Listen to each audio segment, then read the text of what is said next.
The story of the Illinois River Valley is one of men, land, and the forces of nature interacting with one another.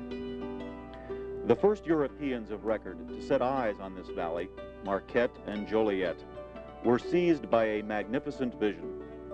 They foresaw a mighty thoroughfare connecting the Great Lakes and even the Atlantic Ocean with the western rivers and the southern seas.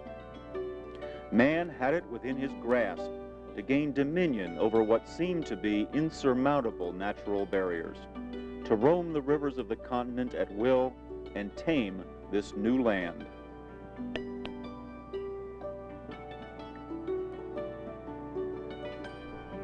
One small piece to the puzzle was missing, however, a link to bring this tremendous transportation network together.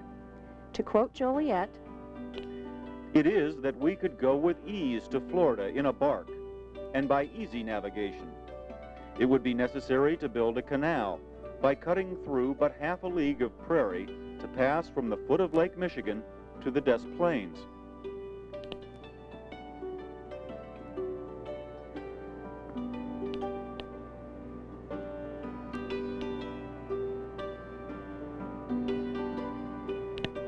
the concept lay dormant through the French and British occupations of the area and reappeared in the early 1800s as a New York congressman told his colleagues, The most inconsiderable expense would open a canal between the waters of the lake and the Illinois River."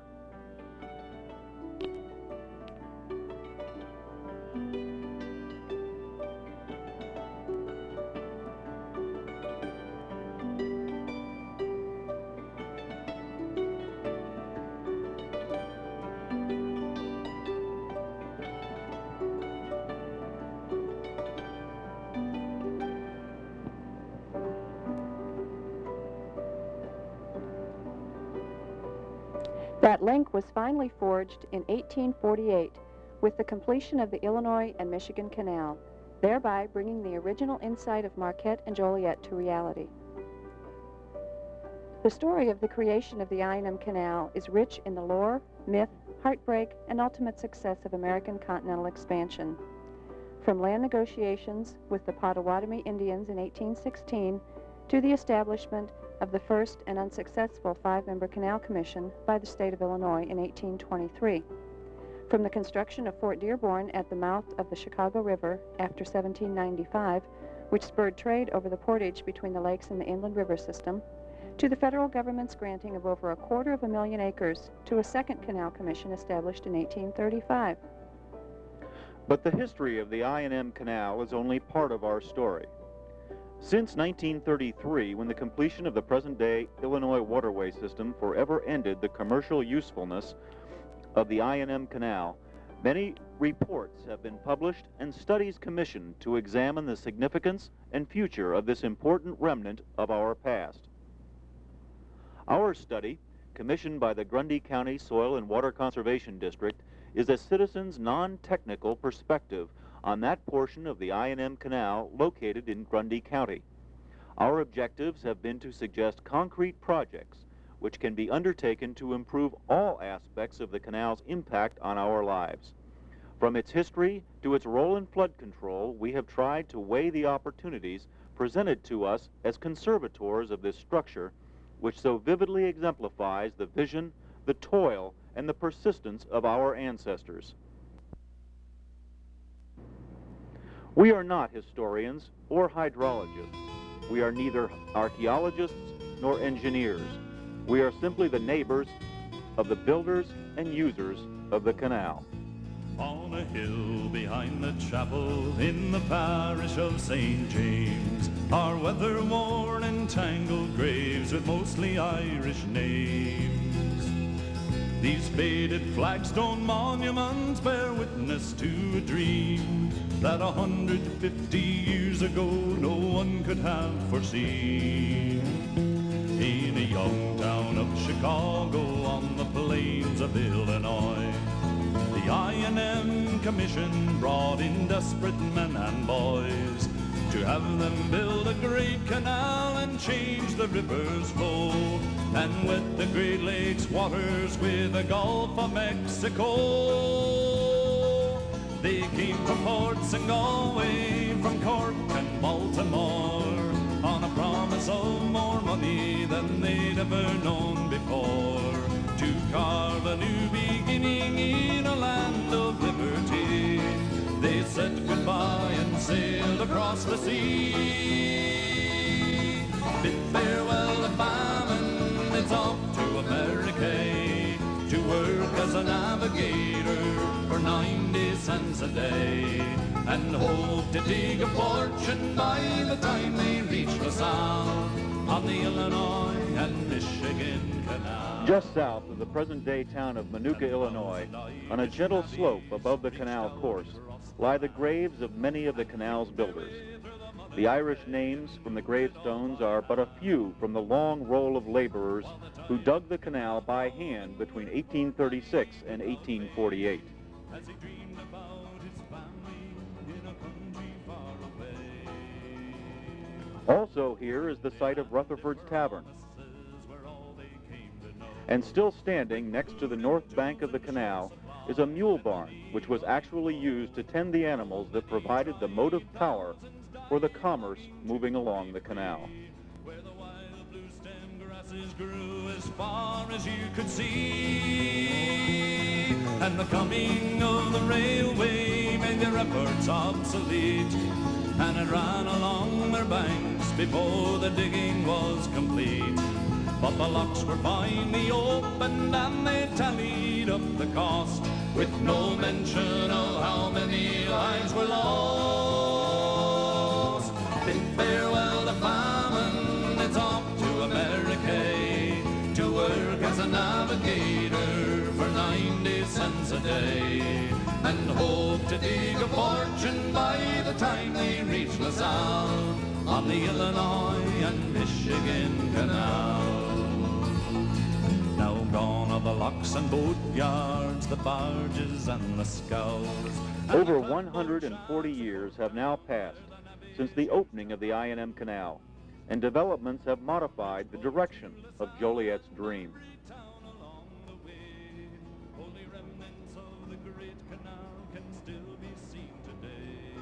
Today, the Illinois River Valley throbs with the pulse of industry, energy, agriculture, and transportation.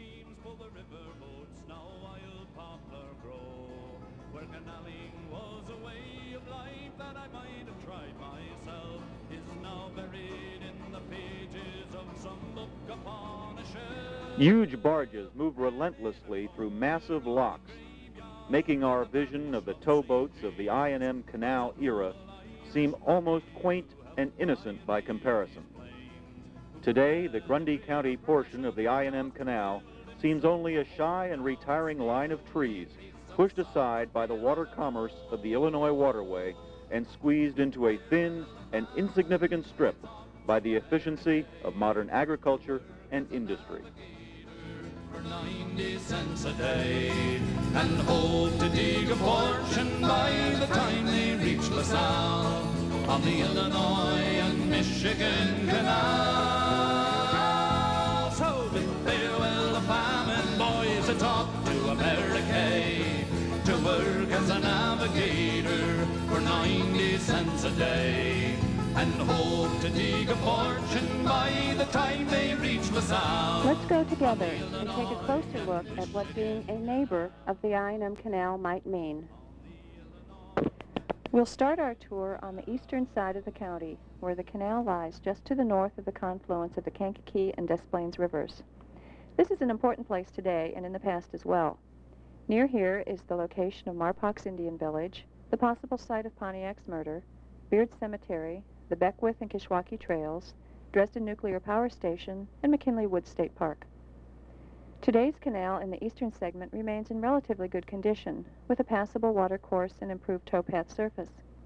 Access to the corridor is excellent from McKinley Woods at the eastern terminus, and a slow walk west to the New Dresden Locks on the Illinois Waterway takes you past magnificent wildflowers in the spring, river views, and the continuous serenity of the tree-lined towpath.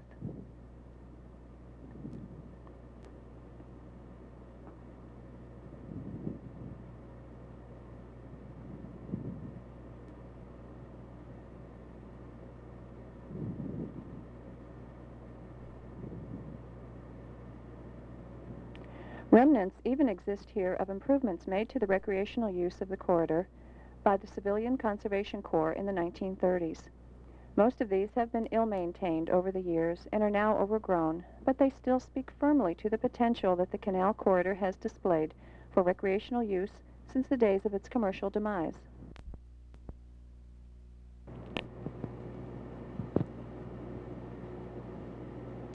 The canal itself between McKinley Woods and the Au Sable Locks is alive with the flora and fauna of northern Illinois. For the person with patience and an appreciation of nature, the canal can offer reward after reward, regardless of season. The majestic great blue heron and the diminutive sparrow both occupy this ecological niche, along with the red fox, beaver, mallard, and turtles of all descriptions. Use of the towpath to observe this world is ideal. The path itself is well maintained throughout the county and provides an excellent corridor for hiking, jogging, biking, cross-country skiing, or simply strolling by oneself or in small groups. Winter use of the towpath for snowmobiling represents the corridor's potential for true multiple use.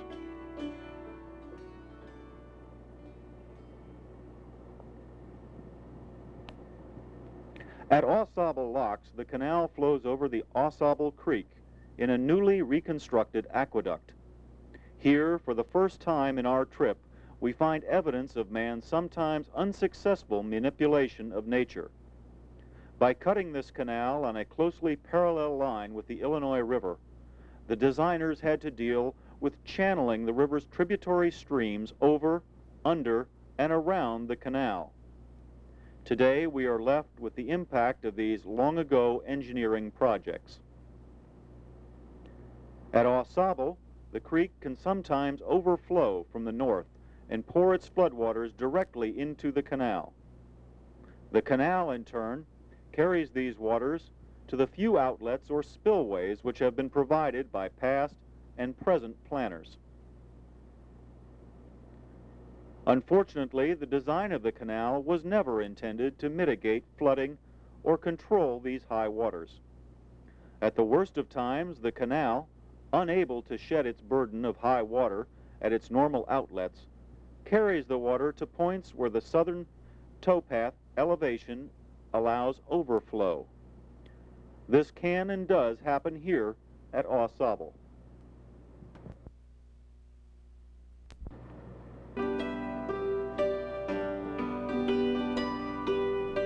On a more pleasant plane, the Au Sable Locks area of the canal provides its neighbors with more history and a glimpse of the ingenuity of its builders. The stone canal locks are still here along with the lock tender's house and the Au Sable Creek Aqueduct. Here was possibly located an Indian village in the days before the canal. Stone quarries were worked in this area, and the site of former McNellis Distillery is near here. With a little imagination, it is possible to stand close to the Au Sable Locks and feel the world as it existed in 1850.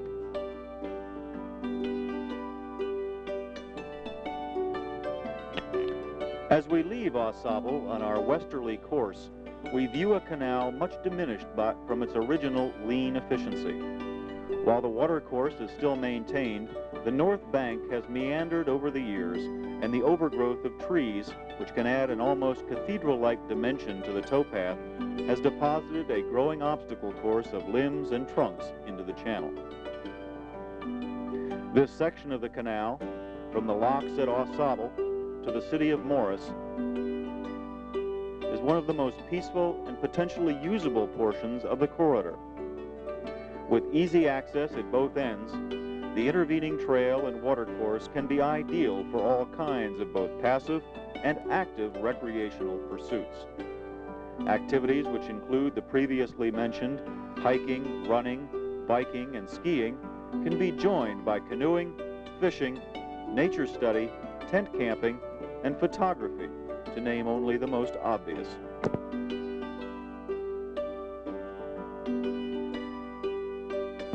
The grave of Chief Shabana is situated only a short distance south of the towpath, just to the east of the city of Morris. Also very obvious in this section of the canal are the wide pools which were intentionally designed as turning basins for the towboats traversing the canal. a unique mixture of history, nature, and recreational opportunity. What is left to us, as the neighbors of the canal, is to meet the challenges of wisely using this resource. We must be able to manage not only the potential, but the problems of the canal. And along this segment of the canal, we can again see evidence of overflow and flooding in a low area of the towpath situated in close proximity to residential housing. Seepage, flooded basements, and erosion are all symptoms of the canal being unable to shed itself properly of the Ausable Creek's floodwaters, which occasionally find their way into its channel. The I&M Canal's trip across the city of Morris represents both the best and worst aspects of its present condition. At places like Gebhardt Woods State Park, the canal is maintained and attended with care and offers back its rewards to all of the park's visitors. The towpath here is heavily used as anywhere in the county, with the short section between Gebhardt Woods and Stratton Park offering dramatic potential as a focal point for eventual river-oriented development of the downtown Morris area. In summer, families walk, senior citizens and children fish, middle-aged men and women jog, and young sweethearts stroll along a pathway which has been steadily trod for over 150 years.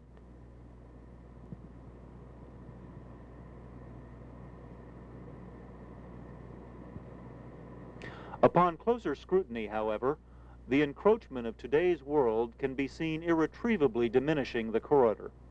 Storm drains from the city's streets pour their load into the canal, carrying both water that the canal was never designed to adequately handle, as well as high levels of silt, road salt, and debris.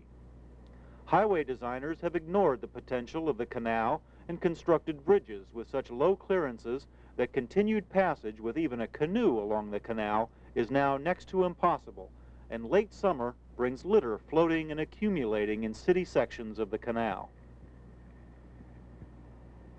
At Gebhardt Woods State Park, the canal crosses over Nettle Creek on another aqueduct, and our tour continues through Ariana Township to the west toward a favorite destination of many hikers on the towpath. A mile west of Gebhardt Woods is a cottonwood tree, which is arguably the largest tree in the entire state of Illinois. The years have taken their toll on this mighty tree, which was probably a sapling when a crew of Irish immigrants with shovels and barrows created this section of the canal. In this area, residents once came to drive their horse-drawn buggies into the canal for washing, and a gypsy camp was a previous occupant of the current Hatcher Woods subdivision. The canal water course to the west of the proud cottonwood becomes increasingly clogged with debris and fallen trees.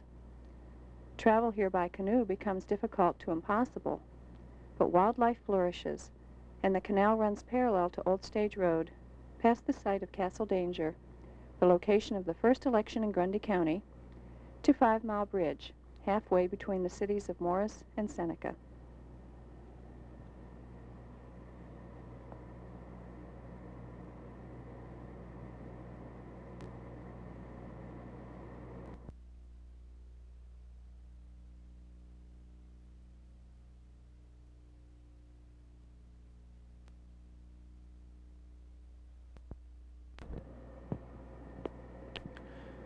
Here is one of the more controversial fixtures of the canal in Grundy County. The Wapakon Spillway marks the dividing line between a canal to the east, which carries a permanently full watercourse, and a canal to the west, which has been largely drained and left to be reclaimed by nature's vegetative persistence. 4 or so miles to the west of Wapakon, at the county's western boundary, Carson Creek empties into the canal. When the canal was originally designed and constructed, the water for the channel was provided by numerous feeder creeks, which ensured sufficient flowage to maintain the optimum channel level. Carson Creek was just such a feeder, and over the years has grown in size as modern agriculture added cleared land in its watershed. In 1950, the Division of Waterways dredged this area of the abandoned canal and redirected the water east to Wapakon as an outlet to the Illinois River, thereby creating an easterly flowing ditch. and a poorly draining ditch at that. The result of this combination of Carson Creek access to the canal's channel, the size and capacity of the Wapakon spillway, the deterioration of the channel itself, and the silt carried by Carson Creek from agricultural runoff is a structure inadequate for the tasks which we ask it to accomplish. Unable to easily flow east to the spillway where it can escape to the Illinois River, the floodwaters of Carson Creek spill over its banks and cause uncontrolled overland flow. Despite its lack of continuous water and its inadequacy as a flood control channel, the canal in this western section of the county provides some of the canal's most remote and interesting natural areas. The towpath is well maintained, and the intermittent nature of the water flow create a somewhat different experience from the stretches of the canal to the east. We have traveled more than 20 miles from start to finish and seen a canal which presents us with challenges, opportunities, and yes, headaches as well. Envisioned by the area's earliest explorers as a natural canal route linking Lake Michigan with the Illinois River, the I&M Canal finally became reality in the 1840s.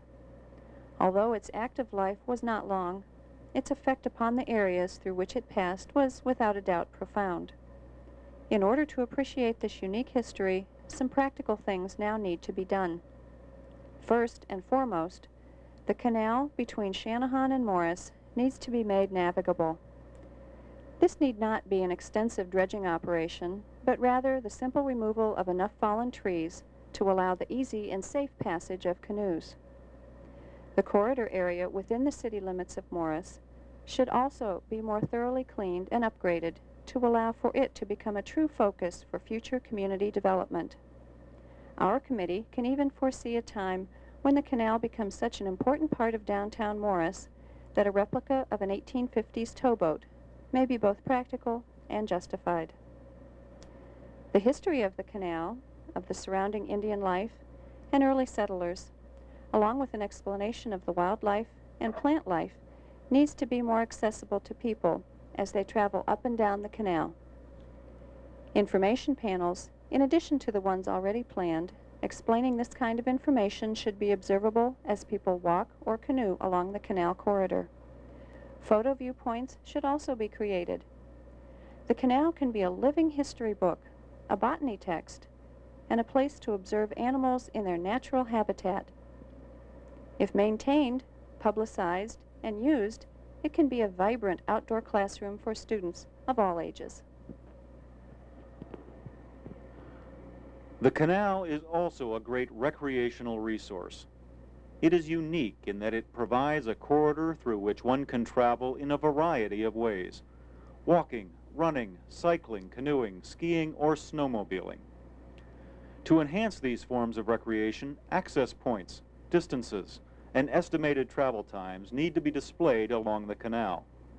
The towpath, which is presently in very good condition due to its recent resurfacing, needs to be maintained in an environmentally sound manner. The kinds of recreational pursuits for which the canal corridor is best suited involve both individual and small group activities. It's an ideal place for the family to participate together while preserving the historic and natural beauty of the canal.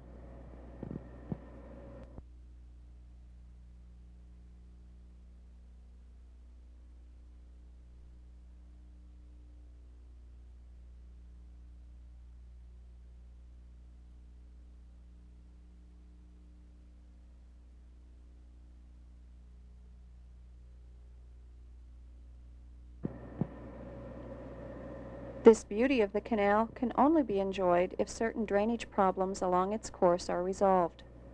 The canal west of Morris, except for the improved towpath, can no longer be made to resemble the historic canal of years gone by.